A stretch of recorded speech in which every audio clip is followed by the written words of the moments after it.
I am so sorry. Hey, everybody. This is Mother Theresa, and I am so very glad that everyone is here with me on tonight. I was on mute for just a few minutes, so my apologies. I want to say thank my family for being here with me on tonight. I see my mom here, my husband, my sister here. Listen, you all like and share this podcast. You all share it with your other people that is on your Facebook Live, and then also make sure that you are liking it and just making sure that we are able to share. I see the rest of my family is chiming in. I think I see Teddy T, and I'm not sure if that is my net or it's some more of the Culpeppers. Whoever you are, your face went by so fast. I think I see my Candace and everyone that is here. Listen, you all. First of all, I hope that everyone that is listening to me, hey Ned, hey Candace, that you are back in your homes and that you have electricity, that you have running water, that you have internet services, that you all suffered very minimal, if or none at all damage, no damage at all from the hurricane. And let me just tell you, I started out last Monday, or actually it was the Monday before, talking about being prepared for a hurricane and how we should be prepared and how we can, try to make sure that we have everything, the necessary things that for hurricanes and just any type of calamity. But I have found out is that as much as we try to be prepared, sometimes we are just not as prepared as we should be. And the reason why I say that is because, we depend upon the news people, the weathermen to tell us basically what to expect as far as the storms are concerned.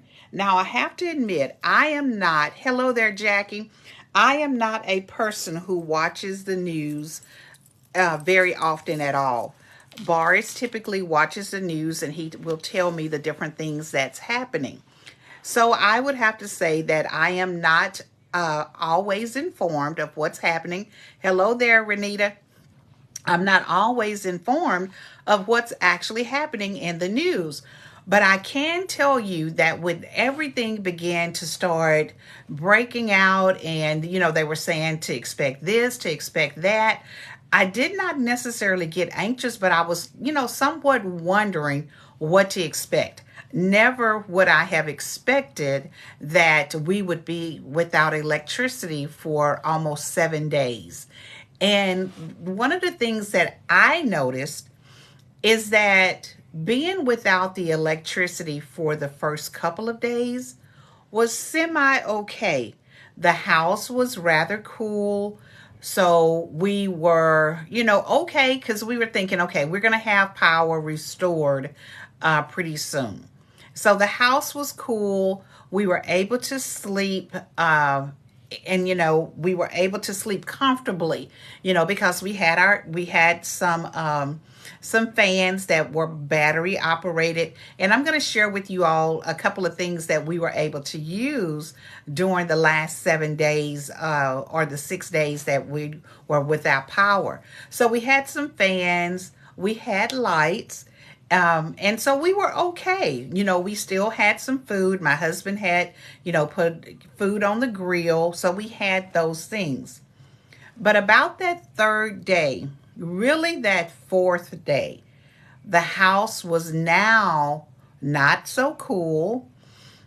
Our food, we took it over to my daughter's house because we were trying to save some of the things that were in the freezer. And I was beginning to get a little restless. And I say a little bit restless because It was hot. Not that it was miserably hot, but it was hot. And then I began to start thinking about when we were going through the pandemic.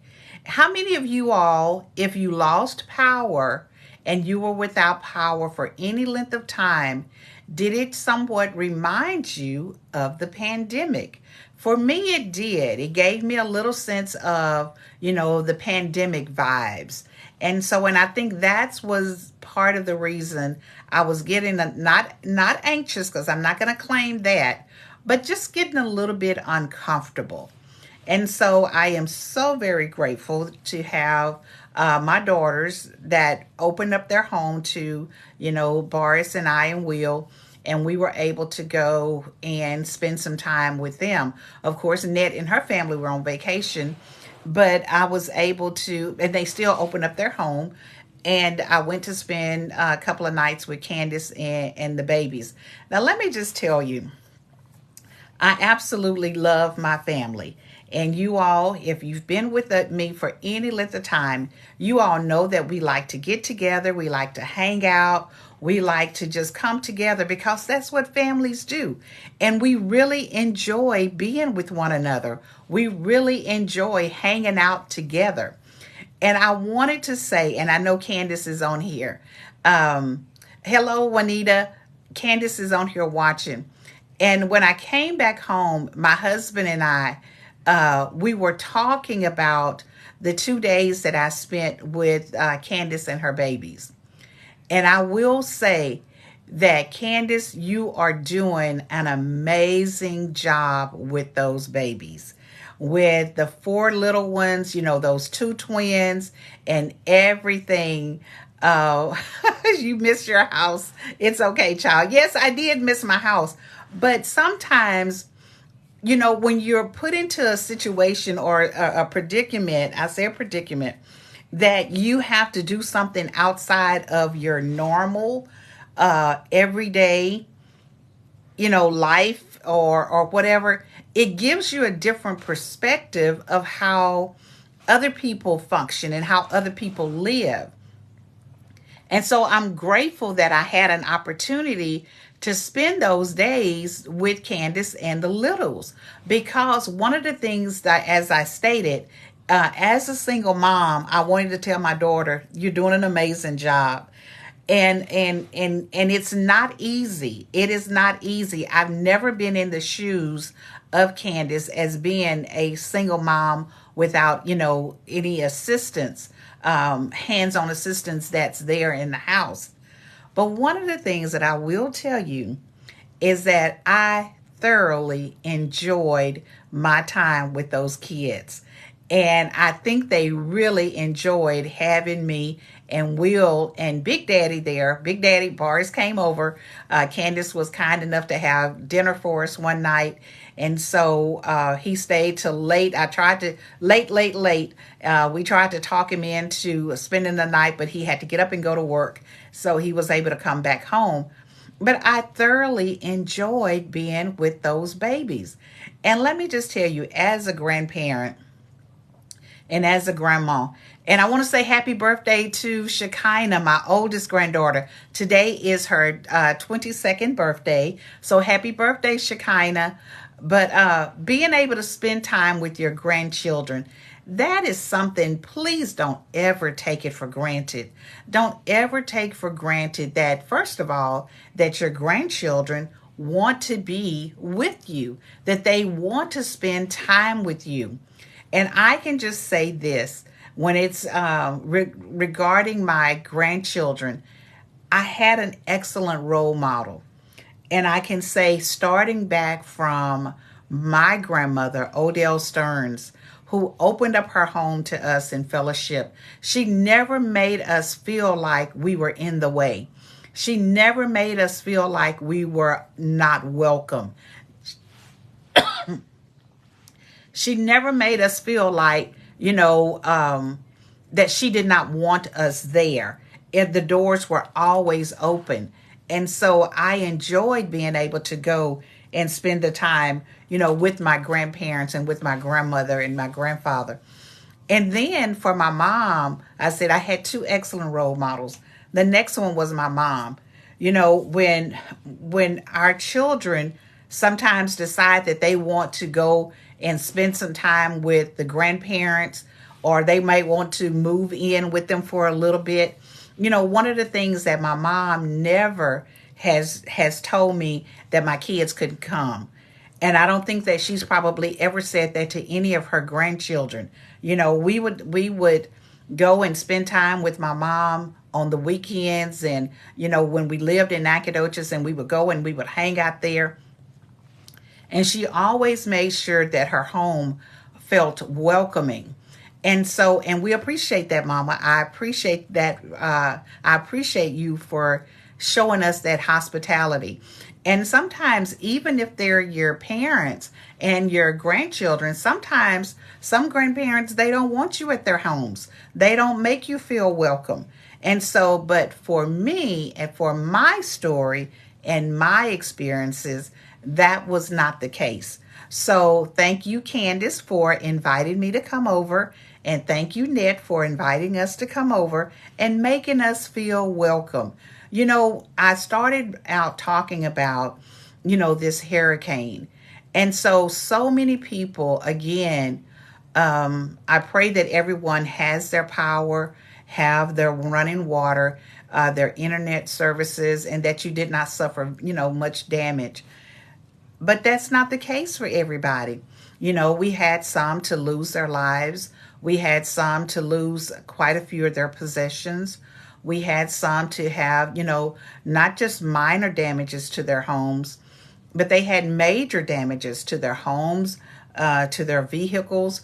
I saw a post just earlier today where it showed one of the big trees had fallen on top of this car. And of course, we know that some of the people were actually sleeping in their cars. And, you know, how unfortunate it would have been that someone could have possibly lost their lives while they were sleeping in their cars. So I'm grateful, you all. I am so very grateful that all is well. Yes, we suffered some damages. Yes, we suffered some damages at both of our properties. But that's just stuff. Those are just things that can be replaced. I'm so very grateful and thankful that there was no loss of life and there was no major damages to our properties. And if you are in that if you are in that same boat, then I hope that you are, you know, sharing your gratitude and your gratefulness to God for protecting us. Now, we know that this hurricane season is just beginning. And so if you have not made preparations to make sure that you have a generator or something else that you can use whenever you lose power, you might want to go ahead and take care of that. You might want to go ahead and purchase some things so you can be able to at least have some form of comfort during this time. All right. So how did everyone else fare? I know we have different people on here, not just from the Baytown, Nacogdoches area, but other areas as well. How was it at your home? You know, did you suffer any damages? Are you all okay? Do you have all your power? Are you back in your homes and everything like that? And Candace did say something. She said, you know, I just missed my house. Well, I did. And that's one of the things about it is that our home is our safe place. Our homes should be our haven for safety and security and different things like that. And even though we did not have power, it was uncomfortable in the house, just being able to be in my house, I felt better. Not that anything was wrong at Candace's. Yes, the kids stayed up rather late. And yes, they are busy. But guess what? There are 2-year-old sets of twins, 4-year-old and an 8-year-old. They're supposed to be busy.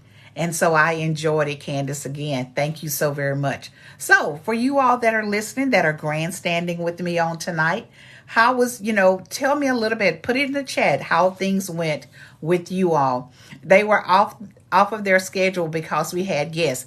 Yes, and that was one of the things that I talked to Candace about. And I said that the girls, that all, not just the girls, but all of them, Bean was actually not there for most of the time that I was there. Bean was actually on vacation.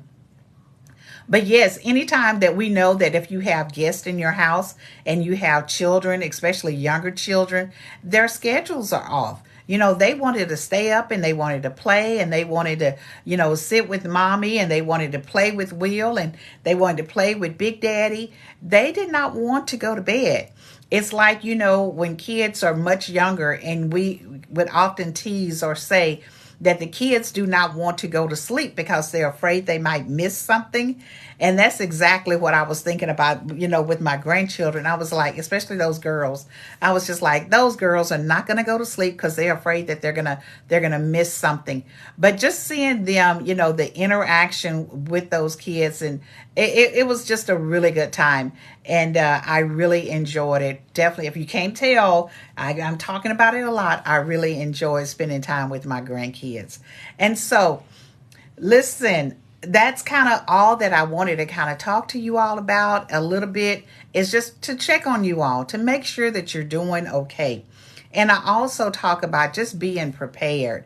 Again, we talked about earlier, I was saying about getting generators and making sure that you have flashlights and you have, have batteries, and then have battery operated devices that just in case you lose your power, then you have something that you can, to help you manage until your power is back on.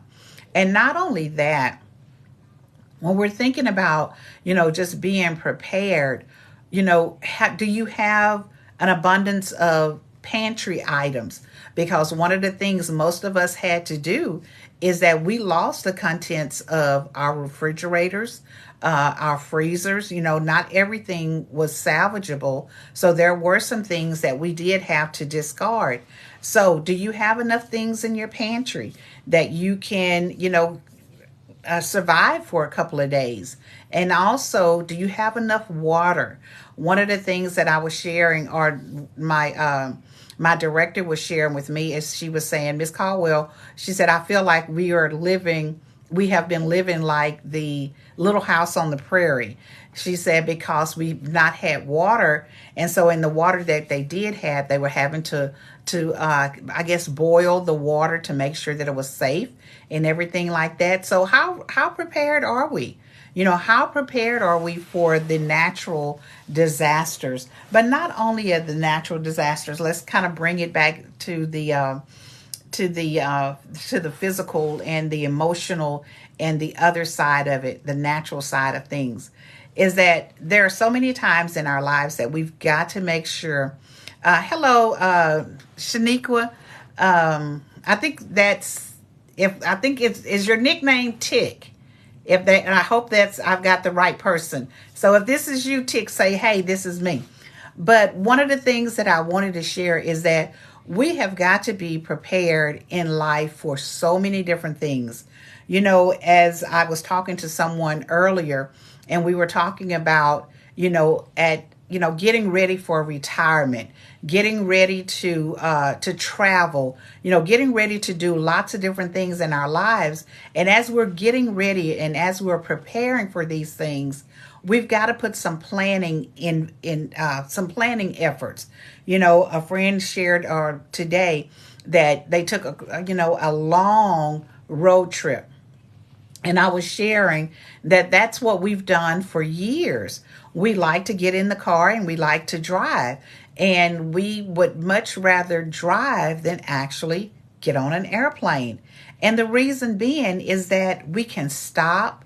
We can stop at any given time, check out the scenery, see what's in those little towns or those bigger towns, and then we can just keep it rolling.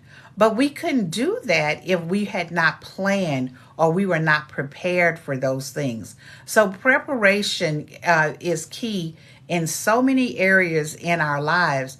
Going back to the retirement part, yes, hopefully within the next 5 years, I will be ready to retire. But not only am I getting ready to retire, but I'm also planning and preparing for when I do retire. What are my days going to look like? What am I going to do if there is an opportunity for me to continue to do a little bit of work outside of retirement? So, all of these things that I am doing now is really just preparing me for the days to come.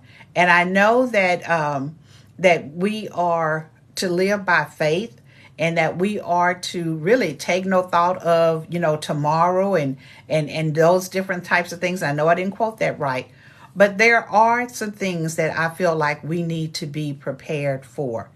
And because not any of us want to be caught in situations where we wish that we would have put in a little bit more planning, put in a little bit more time, a little bit more effort.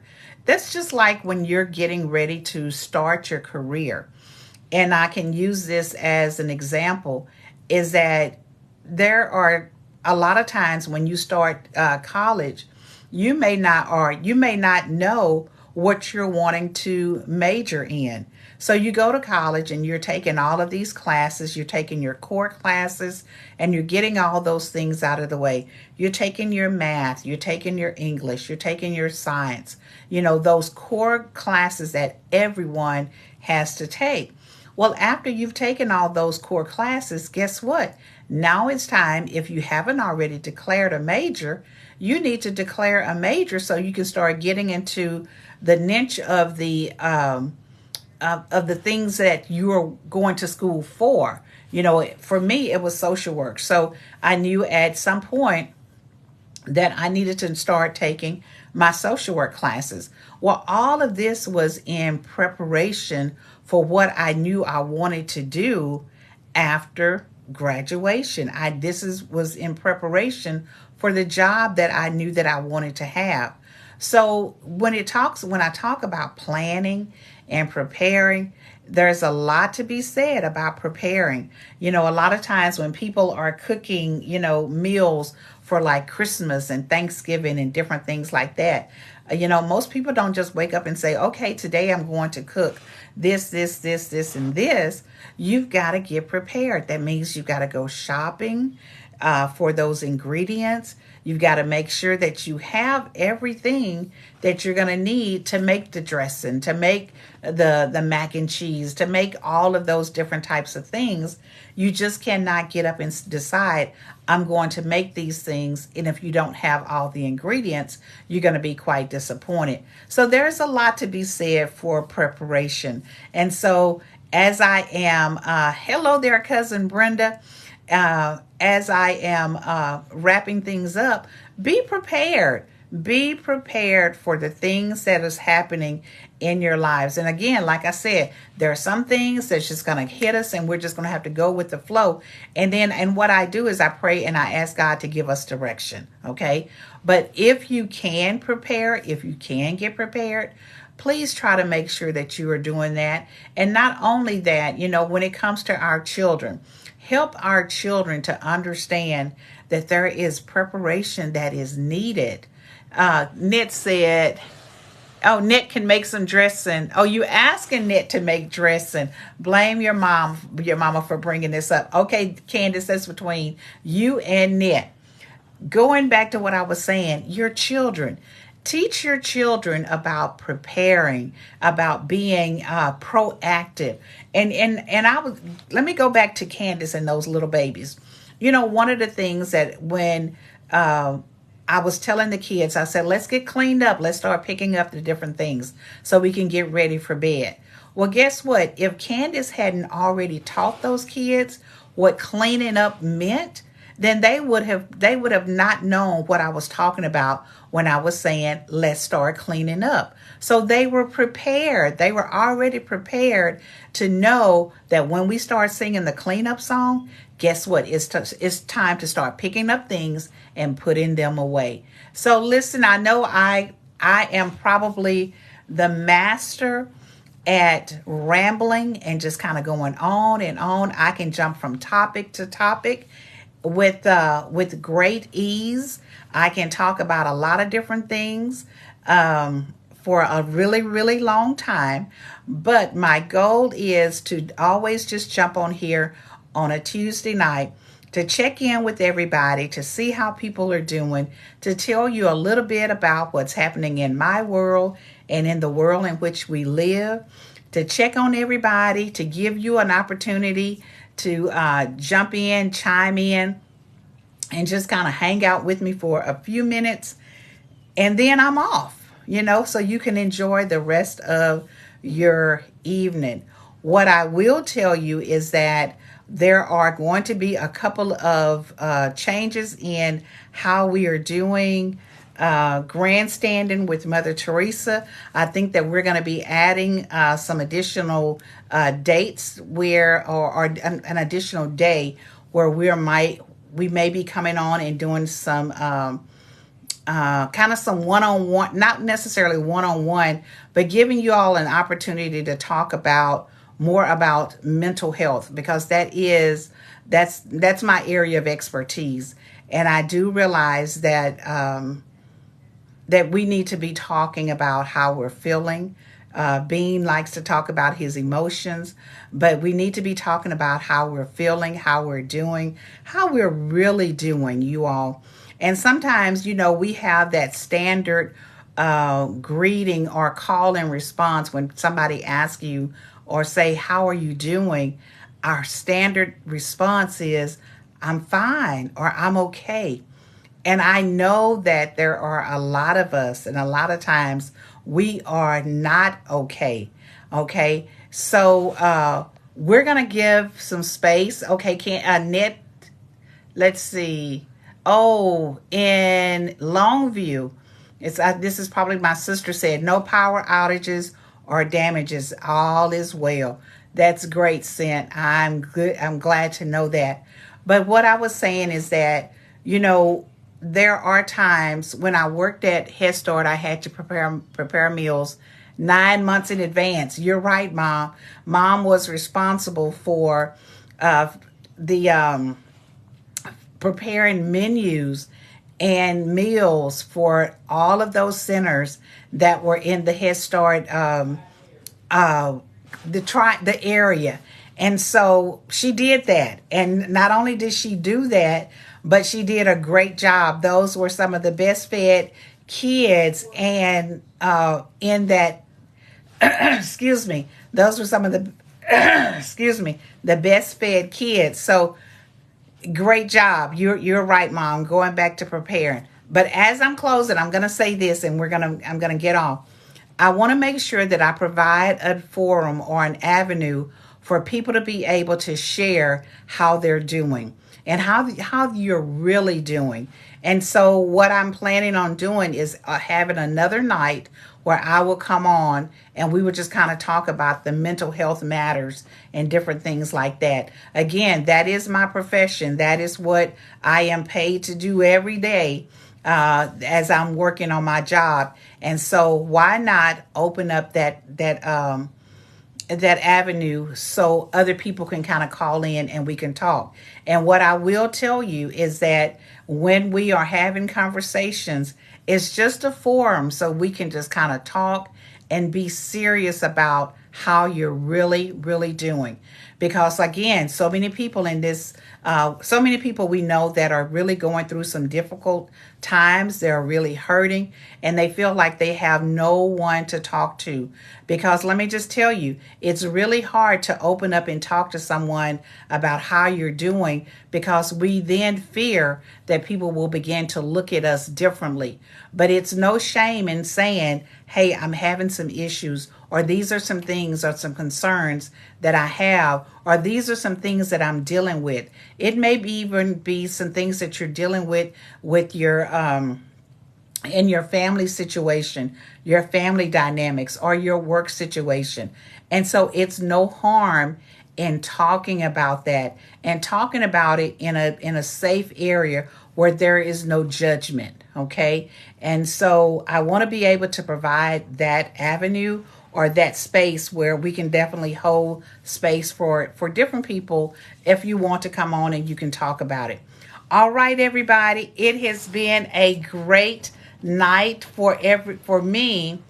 And so what I wanted to do is definitely share with you all a little bit as we are leaving. Thank you all for coming on, logging in. Please share the live. If this is your first time, Sister May Spencer, it is so good to see you. So thank you for joining in with me on tonight. I'm on every Tuesday night at 7 o'clock for about 30 minutes, and we just kind of come on and grandstand and just talk about the good things that's happening in our lives, and also giving you a space and an opportunity to step in and say hi, to share, and just to grandstand. So thank you all, everyone, for grandstanding with Mother Theresa. I look forward to seeing you all on next Tuesday night. Y'all enjoy your night. Candace is saying hi, Sister Spencer. It's always good to see our home people. You all have a great night. Don't forget to like and share this video. And I will see you all the next time. Bye-bye, everybody. Have a great night.